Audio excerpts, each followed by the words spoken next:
Take a look at this thing. Here's my iPhone 16 Pro Max, and this is the iFLYTEK AINote 2. It is the thinnest e-ink tablet in the world, 4.22 millimeters thick. I mean, here's the pen that goes on the side, and the pen is thicker than the tablet by quite a bit, as you can see. So why did I want to check this guy out? Well, if you followed the channel for a while, I reviewed last year the iFLYTEK AINote Air 2, which was a thinner version of this. And when they got in touch and asked if they could send me one of these guys and have me take a look, I was very excited because this is the size that I am really looking for. I want to be able to take notes and write on them. The iPad can do that, yes, but I find that I never use my Apple Pencil. So I just wanted something that I could have that its only purpose was to take notes. And this does that and more. This is a much more slimmed down version of a tablet in more ways than one. And I was excited to see that and try it out for myself. So when they got in touch and asked if I wanted to take a look and run it through its paces, I said, yes, absolutely. Some of the things we're going to be talking about today, I mean, the e-ink writing experience, first and foremost. Is it a decent experience to use this pen and write with? And just a, spoiler alert, yes. It's very, very cool. And then also, you have AI-powered productivity features as well. So when you open the guy up, it has USB-C right here to charge. I mean, the USB-C port barely fits in there. It comes with this pen, and it comes in this nice box. Slip off the outer cover, and then it drops right in there. You get the tablet itself, plus USB-C cable. It's USB-C to USB-A. And then you get a quick instruction manual in many languages and a couple of extra pen nibs, the physical specs that matter here. 2.95 grams of weight, which is, it is very light. Like, I've had real notebooks that were much heavier than this. And it's got the 4.2 millimeter profile. Some of the trade-offs that you get there's no camera, no speakers, no front light, no nothing like that. There's no light here. It is just like natural light coming onto the tablet is how you see. 300 ppi with a Mobius Carta 1300 flexible e-ink screen. The stylus itself is a Wacom stylus with 4,096 levels of pressure sensitivity. It does have a multifunction button on it right here, which is great. You can press it to use as an eraser. You can do some dictation stuff with it. You can go to the Google Play Store and choose a bunch of different stuff. Some of the stuff in the Google Play Store is going to be okay for this kind of screen, and some of it is not. So you kind of have to know, like, do you want to read Threads or watch Apple TV on here? No, probably not. But do you want to have GoodNotes? If you have a GoodNotes subscription, maybe so. So I went ahead and put a lot of the stuff that I use on here, including the Kindle. But you tap this little 4 icons and you've got ChatGPT and Notion and Kindle and Obsidian and Goodreads. And then you have your cloud drive and files here and your Office. These down here I got from the Play Store. These are ones that I would use on this device. And then these up here come with the device. Installation guide, your files, your cloud drive. They do have a cloud drive service that you can get hooked up to that will allow you to move things back and forth between this device and the cloud. When it comes to the experience of writing with the pen, it is actually, like, this pen has a nice weight to it. It is actually a very nice experience to hold the pen, and it's not too tiny. It's the size of a regular pen or pencil, which I prefer because I've had the Galaxy S25 Ultra, and it does have its little S Pen, but very hard to hold that and write anything. One of the most important things when you're talking about a device like this is how does it write? What is the writing experience like? And so I thought I would demonstrate here and give you guys a sense of what that experience might be like. Now, I just scribbled on this page a little bit ago, and as I said, by default, you can use the button here as an eraser. You can make the area that the eraser uses to get rid of what you've written smaller or larger in the settings as well.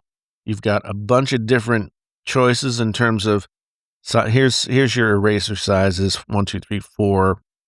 Then you've got your different shapes of writing instruments. You got your fountain pen, you got your mechanical pencil, you've got, that looks like a marker pencil, highlighter, paintbrush, quill.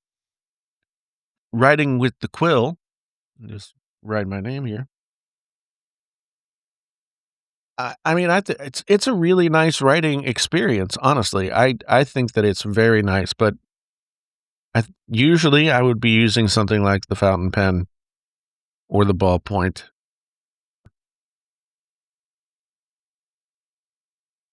Brown fox jumped over the lazy dog. And as I said, it has a little bit of give to it, and it does have a very paper-like texture to it that makes it very nice to write on. And then, of course, like I said, you can just erase whatever you want. If you want to get more page, you would just slide up like that. Use this pen, and you can select the stuff, and then you can either clear it or cancel it, or you can move it around. You can also AI search it. There's more latency to this when you're writing. As you can see, as I write more quickly, it takes a little bit more time for the stylus to catch up, but that's the nature of the e-ink as opposed to something like an iPad or something like that. And the one thing I will say about no backlight on this, I've had a couple of devices before that didn't have a backlight, and I found them difficult to use, but I found this one, there's something about just the overall color of the device itself, the color of the paper really looks pretty good when I'm just sort of using it. It's bright enough that if I'm sitting at a well-lit desk or something like that, then this thing is not a problem at all. The text is very clear, and because there's no backlight, you don't have the kind of eye strain that you normally would on something like this.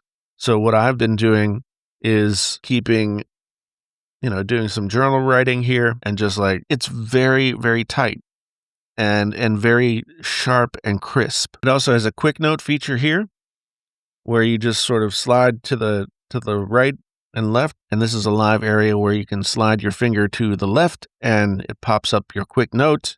And you see I had one that I did for a demonstration already. And you can export it, or you can go to the list of quick notes, or you can go ahead and delete the page. So you can start a new one, just like that. And this over here is Open Chat. And you can do the basic things that you can do with any kind of AI large language model. I went ahead and I asked it to help me start a better sleeping regimen because I do that terribly. And so it gave me a very nice long list of suggestions, as you would get with anything else. And then, of course, you can start a new chat and open up the query, and you can type here, or you can write, or you can speak. Tell me what's awesome about the AINote 2.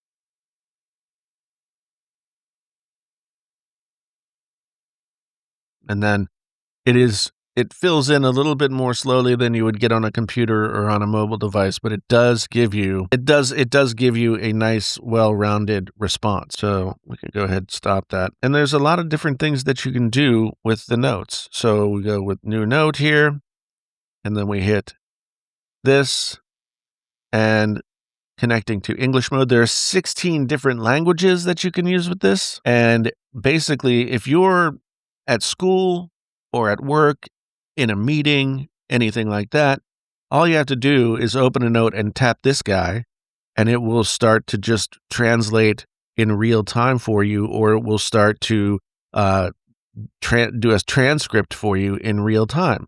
So then when you're done, you can hit stop, and then you can insert it into the note. You can also go here and get some meeting minutes, or convert the page to Markdown, or create a template with quick generation of Word documents. So let's get some meeting minutes here.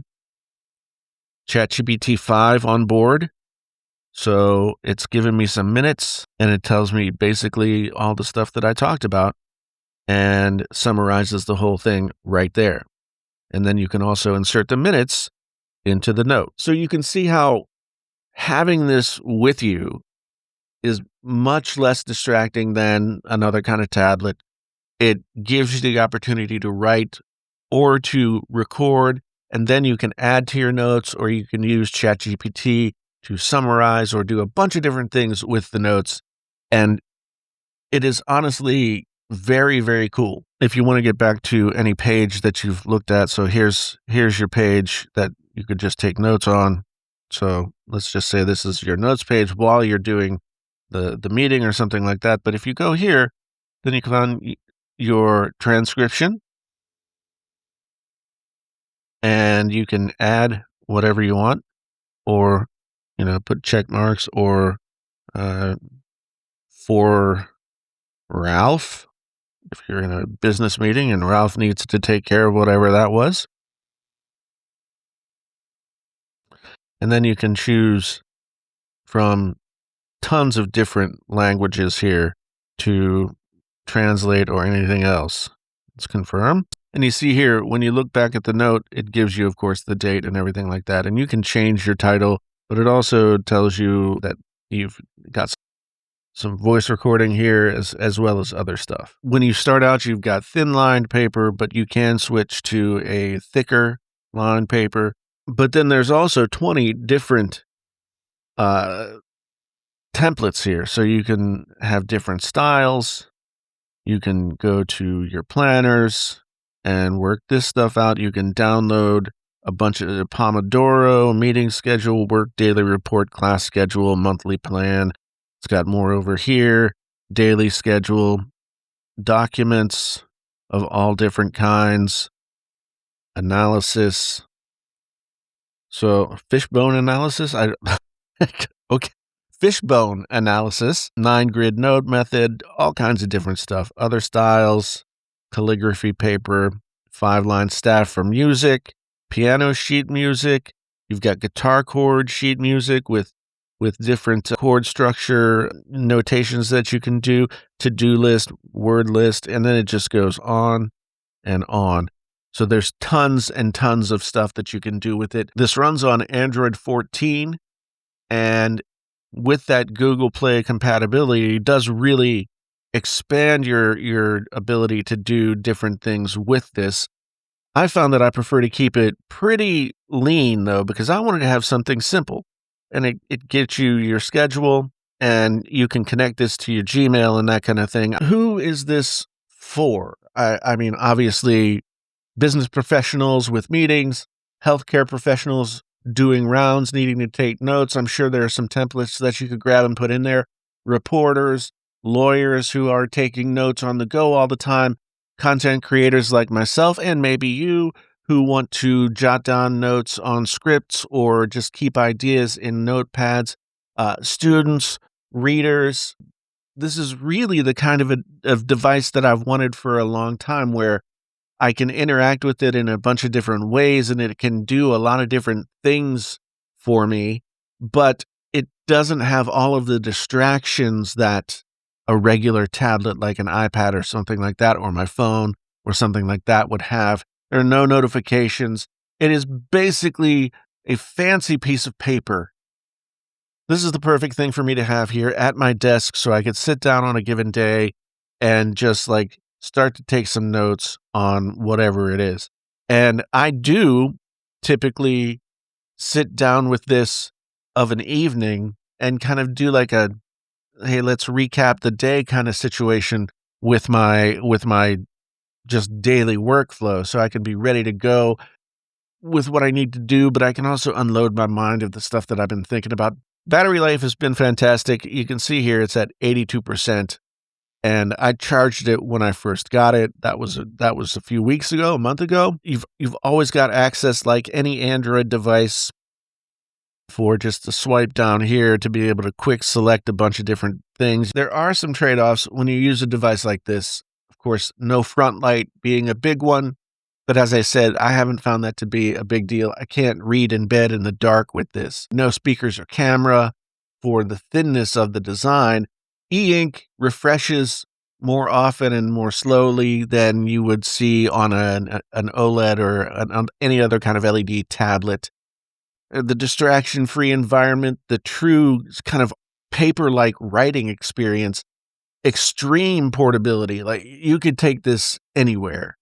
AI-enhanced productivity. You can use AI to generate things, or you can use AI to summarize things, or you can use AI in a bunch of different ways. I mean, this is not trying to replace the iPad. This is not trying to be an iPad Lite or anything like that. It is a different kind of tool for somebody that would have a use case for something like this, but doesn't want to carry around multiple notebooks or multiple books or any of those kinds of things. Of course, as always, there is a link down in the bio, so you can go and get yourself one. There's a code that you can use to get yourself a little bit of a discount. Let me know down in the comments, is this something that you could use, and how would you use it? Let me know if you have any questions about it that I didn't cover in the review. Otherwise, thanks so much for being here. My name's Jason, and I'll be back around soon with another video for you.